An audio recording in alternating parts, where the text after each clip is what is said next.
কেরানীগঞ্জে তেঘরিয়া উচ্চ বিদ্যালয়ে ভোট কেন্দ্র পরিদর্শন শেষে কথা বলছেন স্বরাষ্ট্র উপদেষ্টা অবসরপ্রাপ্ত লেফটেন্যান্ট জেনারেল মোহাম্মদ জাহাঙ্গীর আলম চৌধুরী। সরাসরি যাচ্ছি তার বক্তব্যে।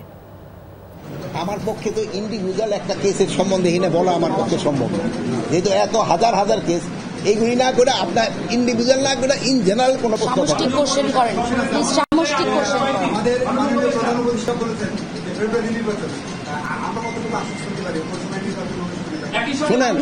শোনেন আমি কথা শেষ করতে দেন।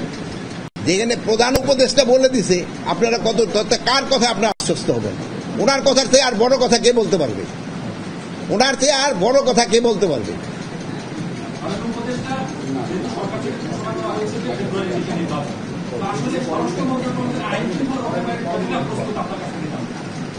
আমি এই প্রশ্নের উত্তর অনেকবার দিয়েছি, তারপরেও আমি বলবো, যতটা আমরা আইন শৃঙ্খলা পরিস্থিতি উন্নতি, আপনি যদি এই জুলাই থেকে এই জুলাই না, আগে জুলাই থেকে দেখেন কি পরিস্থিতি ছিল। থানা খালি, কেউ আসে না, আনসার বিদ্রোহ, অন্যান্য বাহিনীগুলি অত সক্রিয় না।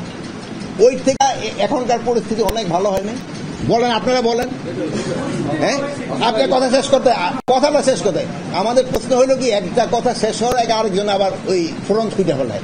কথাটা শেষ করে তারপর আপনি বলেন। আমি তো উঠা যেতেছি না। ওর থেকে কি পরিস্থিতি উন্নতি হয় নাই?